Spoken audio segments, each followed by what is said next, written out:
welcome to this month's Rocket and Reidsville show, and we've got a special guest, our chamber president, Diane Sawyer, and you've been the president since how long? 12 years next week. 12 years. Yep, wow. Since 2011. Time flies. It does, it does. Yeah, time flies when you're having fun and when you're busy, which the chamber is two of those things. Yep, I had a 12-week-old baby and now she's 12 years old, so it is an added two more while I was here. So we've been busy on the personal front and we've been very busy on the chamber front. So, absolutely. So the Reidsville Chamber actually started in 1914. Yes, sir. So that makes you 109 years old. Yep, we celebrated 100 in 2014 and looking forward to celebrating some other major milestones.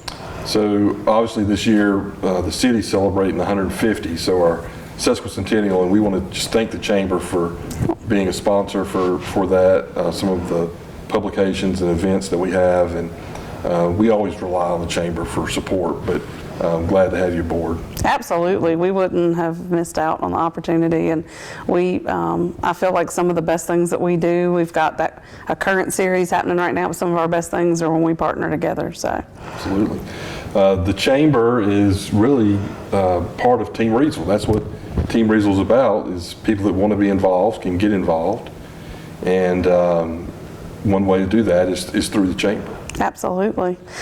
We have, a lot of people ask us about how the chamber works, and we have a couple of audiences. We have our membership, which is the business community and folks that choose to be a member, and then we also have the community at large. So we always, we have a lot going on, and proud to be a part of Team Reidsville. I'll tell you, a friend of mine that's the executive director of a nonprofit, he said that really when they joined the chamber and got involved is when that nonprofit grew.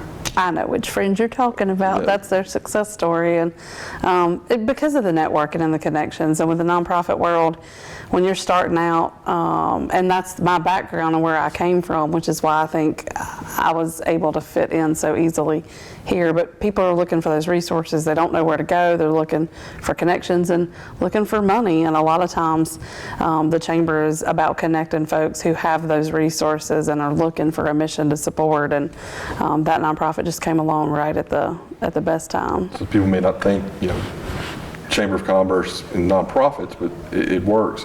And I'm a city employee, so I'm a bureaucrat, and I know there are some people that just don't trust government. Right. And so you've played a role there several times. Some businesses come to you and ask what to do, and the answer is you need to go to City Hall, but you've brokered that conversation, and it makes things a little easier. Yeah, and sometimes, it's not even as much that they don't like it, but they don't know what they don't know, and they don't understand.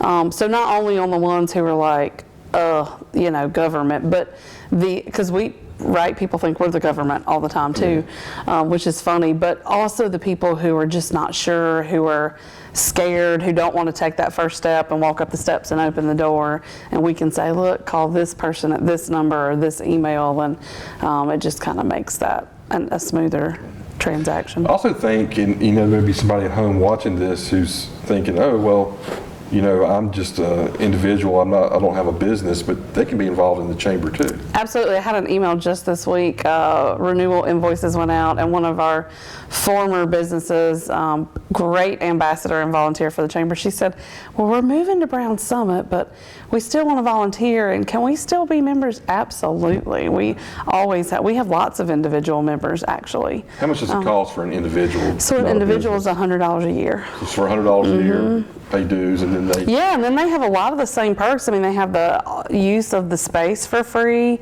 which is what a lot of people do it for.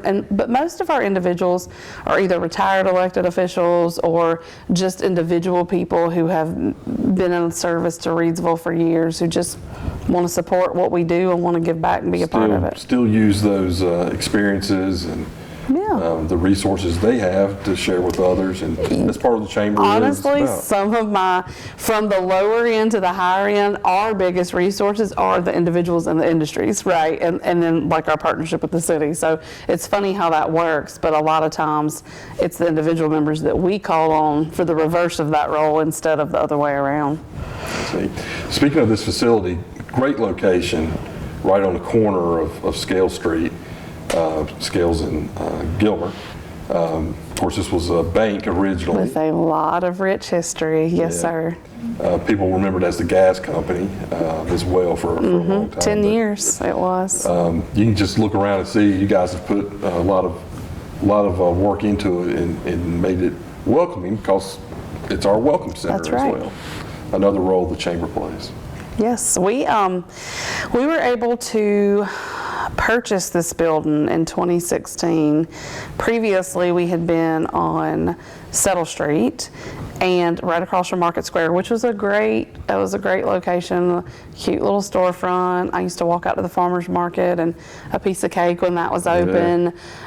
We were there when the Celtic Fringe opened right around the corner, so that was fun and that was really cool, but we quickly outgrew that space and had the opportunity to move into this building to sort of be property managers and lease the space. And as you know, there were lots of things that happened, but we were able, and so that was in 2015, and then in 2016 we were able to purchase it. So well, we're glad to have you here. It's a great addition to the to Scale Street, which is our main street, Scale Street.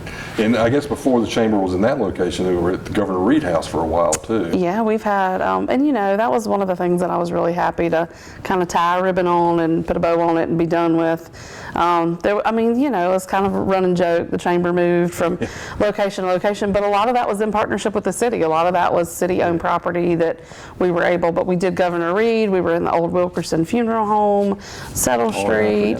Yeah, so there were lots of locations, and I'm sure way prior to that, since we've been around for a long time, that there were other different locations. But yeah, this nice to have a permanent home. It is nice to have a home, and we're actually able to provide a home to lots of other small businesses and entrepreneurs because we have multiple offices that are open. So that's really cool. So thinking about 1914. I know the U.S. Chamber of Commerce started in 1912, so you're only 2 years behind the national organization. But I went back and looked at some old newspapers, and I want to tell you, when the chamber got organized, in the paper, it was talking about the reason, and it says they wanted to make Rockingham County commerce equal to Rockingham County people, the best of God's creation, and to tell it to the whole world, which I guess is what you're still doing. Yeah, absolutely. It's not changed much. I think the words have changed a little bit. We use the word champions for the community and for the businesses, and to be the voice. So it hasn't changed much at all. You know, the very first letter that was written to the newspaper is that they were planning to form a Chamber of Commerce, and it was a small group of individuals that were local businessmen that thought that it would be important to collect. I think the word collectively was used. They wanted to be a group and have one voice, and so they could have called it Team Reidsville. Yeah, they absolutely could have. It looks like there were originally 252 members, and said that they would raise $2,500 dues a year. How many members are you at now? We are at about 440. So. Wow. Yeah. So. And that's been when I came 12 years ago, we were right at 300. So grown quite a bit in the last, and I think it's just gonna keep rising because it's the things that are happening in this city. It is time. Now is the time. We've been talking about that all year. Yeah. What a way to celebrate 150, but now is the time. There's a lot of things you do. I know you have a television show. Yeah.